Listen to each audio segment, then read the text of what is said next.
rapid test is in 4 parts. Part 1, Part 2, Part 3, and Part 4. Now look at Part 1.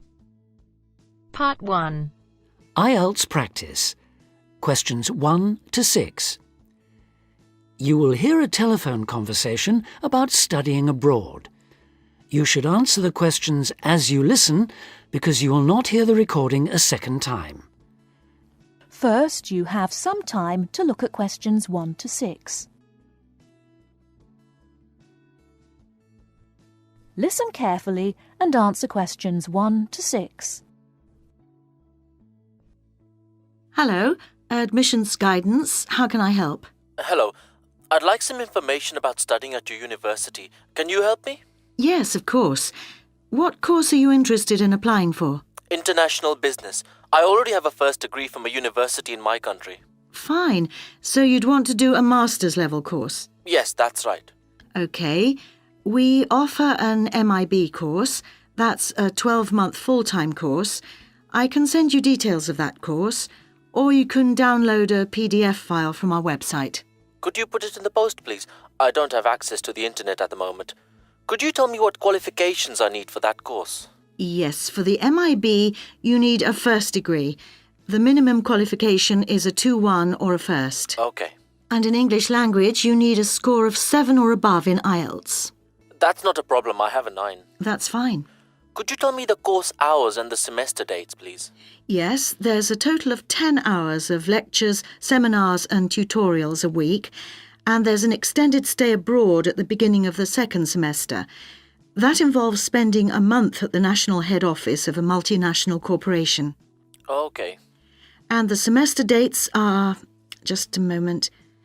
OK, the first semester starts on the 27th of September and ends on the 22nd of January, and the second semester runs from the 7th of February to the 27th of May.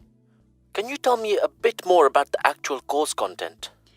Well, I don't know much about the course personally. I'm an admissions officer, but I can read the course description for you if you like. If you need to know more about the academic side, you'll need to speak to the course tutor. Thanks. I'd be very grateful if you could tell me as much as possible now. I'll just read the main points. It involves the advanced study of international organisations, their management and their changing external context. Students develop their ability to apply knowledge and understanding of international business to complex issues, both systematically and creatively, to improve business practice. Thank you very much. You're welcome. Now, if you could give me your name and address, I'll have full details of postgraduate courses sent to you. OK. My name is Javed Iqbal. Before you hear the rest of the conversation, you have some time to look at questions 7 to 10. Now listen and answer questions 7 to 10. OK. My name is Javed Iqbal. That's Javed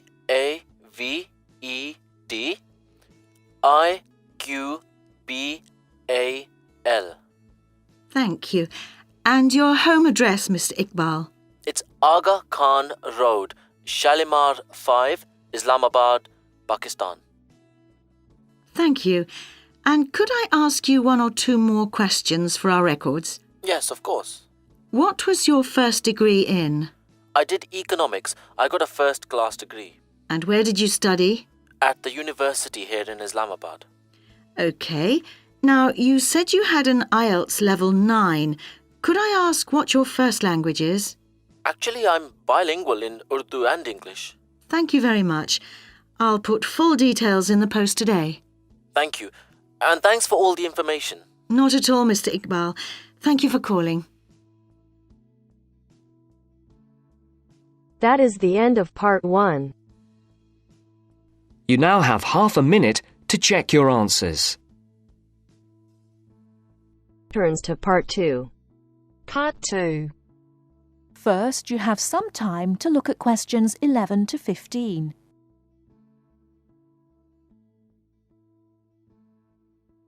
Now, listen carefully and answer questions 11 to 15. The Airbus A380 is a revolution in aircraft technology. Today I have as my guest Mr. James Carr, who worked on the project. Mr. Carr, when did you start working on the Airbus A380? I started working on the A380 project at the beginning of 2003, about a year after the first real construction began, although work on the plane began in 2000. Can you tell us something about the plane? It is the biggest passenger jet in the world, with a capacity of 550 to 600 seats. It is over 24 metres high and has a wingspan of around 80 metres. It has 20 wheels and weighs 421 tonnes without passengers, and has a range of 14,800 kilometres. What exactly did your job involve? Were you working on the fuselage? No, I was working on the wing assembly at Broughton in North Wales. The fuselage and tail fins were made in Germany and Spain, and the final assembly took place in Toulouse, France. My job was to work on the computer-controlled wing panel assembly machines. These wing panels are not just sheets of metal, but have reinforcing stringers, which are long pieces of metal running along their length. The stringers are needed for strength. For the A380, Airbus invested heavily in automated machinery to fit these. The wing panel assembly machines cost around $12 million each, and there are now 6 of them. The machines required control programs to operate them, which told them where to go and what to do. I was responsible for the control programs. How many people were working on the wing assembly? It involved around 1,000 people, but this was a small percentage of the total, and they weren't all working at Broughton. Before the wing assembly took place, the wing had to be designed. This required massive amounts of research.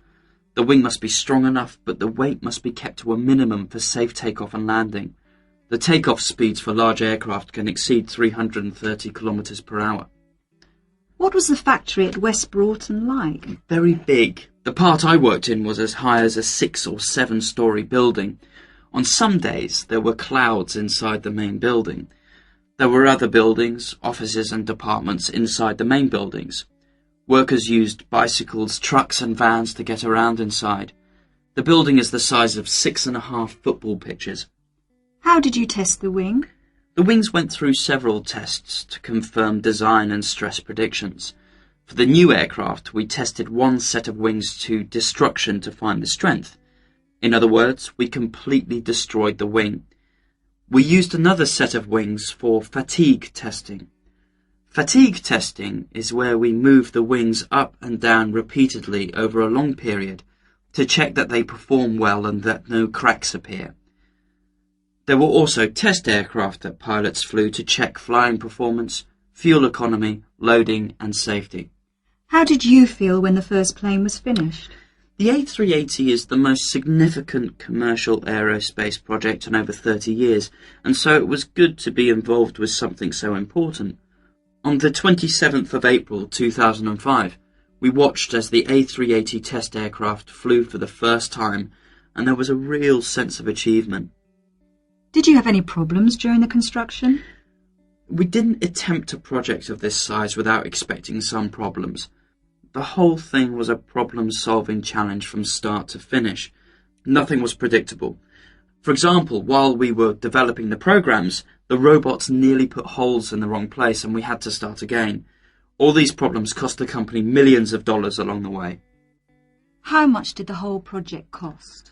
I would guess it cost around £8.4 billion or 12.6 billion euros. Thanks for talking to us, Mr. Carr. Not at all.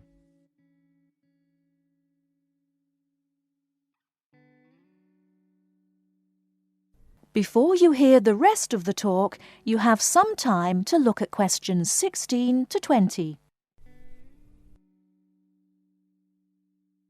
Now listen and answer questions 16 to 20.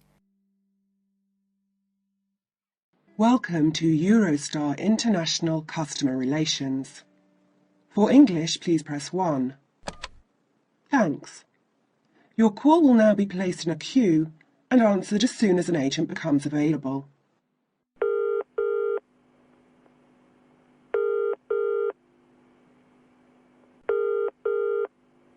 Which journey would you like to make?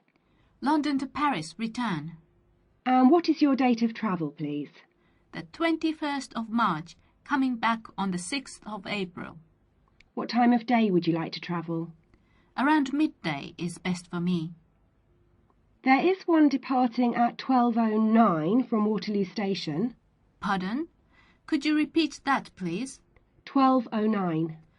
9 minutes past 12. Yes, 9 minutes past 12. Gets to Paris at 15:59. Right. I need to check the times of the trains coming back as well on the 6th of April. The latest I can get back to Waterloo is 9:15 p.m. What's the last one I could catch to get back by 9:15? How about if you arrive at 21:53? Is that okay? I think that would be too late because the last bus is at 9:30. Could you give me the one before that, please? Yes, I'll give you that. 1919 from Paris, arrives London at 20:54. Sorry, what time was that from Paris? 1919. 19 minutes past 7. Sorry, I'm getting a bit mixed up. Could you run that by me again? Yes, of course. The train departs from Paris at 1919 and it arrives in London at 20:54. Got that. That will be fine. I'll need 2 tickets.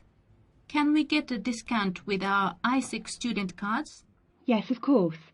If you are under 26, you can get a discount making the price £59 for the round trip. I'm afraid I didn't quite catch that. Could you say it again? £59 for each return ticket, subject to availability. All right. Well, please could you book those now? Yes. How would you like to pay? I'll pay with my Visa card. Could you give me the name on the card and the number, please? The name is M. Kumada, Kumada. The number is 492989357321. Can I repeat that back to you? M. Kumada, 492989357321. That's correct. And what's the expiry date on the card? It's 0707. 0707. Thank you, that's fine. Would you like the tickets to be sent by post, or will you pick them up at the check-in at Waterloo? We'll pick them up at the check-in. Please remember to bring proof of your age with you when you travel. Just one more thing, please. I am from Japan, and my friend is Chinese. Do we need visas to travel in Europe? I'm afraid I don't know. You'll need to contact the embassies of the countries you're going to. All of them? Oh dear. Thank you for your call. Goodbye. Goodbye. That is the end of part 2. You now have half a minute to check your answers. Now turns to part 3. Part 3. You will hear part of a lecture about studying history. First, look at questions 21 to 23. As you listen, answer the questions. Good morning, everybody. I'd like to begin this term's lectures with a discussion of the various sub-disciplines in history. Before I do that, though, can I refer you to the handout you picked up on the way in? It deals with 2 general topics. The first is, why study history? And the second is, what is history? Neither of these questions has an easy answer. In fact, people have been asking these questions for as long as history has been studied. However, as you are mostly new students to this subject, and we have some students of economics with us also, I feel you should have some background to these basic questions. Anyway, it's all in the handout. I might add that, for me personally, the most important reason for studying history is that I find it exciting. Our ancestors can remain, if we want them to, a mystery, a closed book, a blackness that we never see into, or we can come to know what motivated them and discover how that led to the world we live in today. Before the conversation continues, look at questions 24 to 30. Now listen to the second part of the discussion. You who have chosen to pursue the study of history are very fortunate. This is a time when we can talk not just about history, but histories.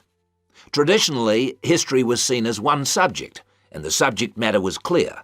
It was about kings and queens and wars. Additionally, it was about states and empires, or groups of states. This is what we now call political history. The subtopics were the parts of the world, for example, the history of China or of France. History has moved on somewhat, and we can learn a lot about current views of history by looking at the proposed lecture topics in our leading universities. In fact, you'll see that even the simplest definition of history, that it is about what happened in the past, is up for grabs. Some of the more, how shall I put it, progressive areas of study are as much about what should happen in the future. One example of this is the field of postmodern history. Likewise, feminist history looks at the past to make sure the future will be different, and it uses the past to assist in its efforts to make the future as it wants it to be. Somewhere in the middle of these two extremes lie a range of areas of study which have developed over the modern period, replacing the traditional idea of political history. These are by now mostly well established. You can study social history or economic history. Social history asks about the ordinary people and their lives, not just their daily lives, but their contribution to changes in our society. Ordinary people have desires and wishes which they try to put into effect, and this has a massive effect on social development which was not fully understood in the traditional study of history. By the way, one area of traditional history which I forgot to mention, but which has had a resurgence of interest in recent years, is the area of military history. This was, of course, of great practical use in more violent times, and unfortunately has become of increasing use and interest, academically and practically, in our own times. By the way, there is a new series of lectures on military history in our department, as if to demonstrate the truth of what I've just said. Ethnic and multicultural history are further examples of kinds of history which, like social history, differ from the traditional forms. Ethnic history is a modern concern which concentrates on the value systems and beliefs of a people, usually a minority people, which were ignored in the rapid forward march of the rich and powerful nations and states. How various ethnic groups live together and how their traditions change and develop is the subject of its contemporary cousin, multicultural history. In sum, as I said, you are fortunate to have such a wide choice of things to study in the fields of history. Choose wisely. And finally, it only remains for me to wish you good luck in your studies. That is the end of part 3. You now have half a minute to check your answers. Now turns to part 4. Part 4. For my project, I chose to look at a subject which has interested me for a long time. Why is it that some people are much happier than others? More upbeat and optimistic? First, you have some time to look at questions 31 to 40. Now, listen carefully and answer questions 31 to 40. For my project, I chose to look at a subject which has interested me for a long time. Why is it that some people are much happier than others? More upbeat and optimistic? I should say that I regard myself as a very happy person, and so are most of my family, as far as I know. But that wasn't the reason why I chose this project. Some people think that nowadays we're becoming more depressed than we used to be, but I'm not convinced by that. And I came across some interesting research which tries to look at the subject from a positive point of view. It emerged from a movement called the science of well-being. And I decided I wanted to investigate it for my project because it involves several different types of factors. It can be viewed not just from the mental or physical side, but also from the social perspective. Now, in a large-scale study of several thousand people of different ages, researchers found 3 main characteristics which appeared again and again in people who identified themselves as happy. The most significant factor was that you don't have to be someone who does something brilliant, discovers penicillin or composes a symphony, for example. But happy people do seem to know what their strengths are.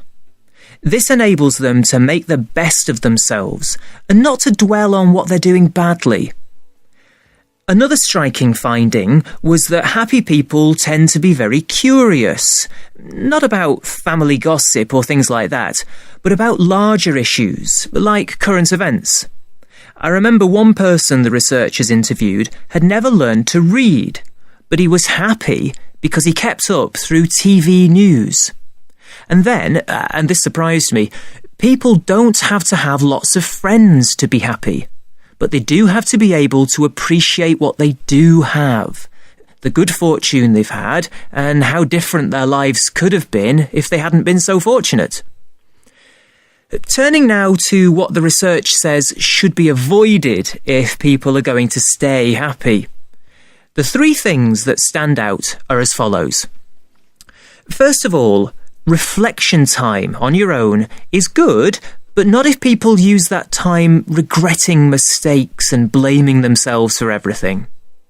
Another point is that people shouldn't worry about getting angry sometimes. It's part of what makes us human, and it can be healthy. But they shouldn't always try to find fault with others. This leads to a great deal of negativity. And the final thing which should be avoided if a person is going to be happy is always trying to compete. Of course, it can be fun to try to beat another person in a game, but not if this becomes your only aim. It's much better to enjoy taking part in the game rather than being obsessive about winning it. Now, I've tried to do a lot of reading on the subject of well-being research, and I have to say it does have its critics. It's widely accepted that this positive approach does help us understand what happiness is and why some people are very unhappy. However, this has been dealt with many times before. The critics basically say that it's the old science under a new name, with only very small changes in approach. Well, that might be the case. It may bring us very little closer to finding out exactly how our brains work. But I think that sometimes even a very small change in perspective can bring real and long-lasting benefits. Above all, I feel that well-being research might help us to move away from simply prescribing drugs for depression. It helps us to explore alternative ways of dealing with unhappiness. I'd like to finish my short presentation by mentioning one of the people who was interviewed by the research team. Ada Clark is exactly 100 years old and still going strong, still giving piano recitals in her local town. She regards herself as a very happy person, and that this positive spirit has kept her healthy over her long life. But the reason I'm mentioning her now is because not one of the factors she says makes her happy is on the list I mentioned before. Every human life is unique, and we cannot guarantee what will make each one of us happy. That is the end of part 4. You now have half a minute to check your answers.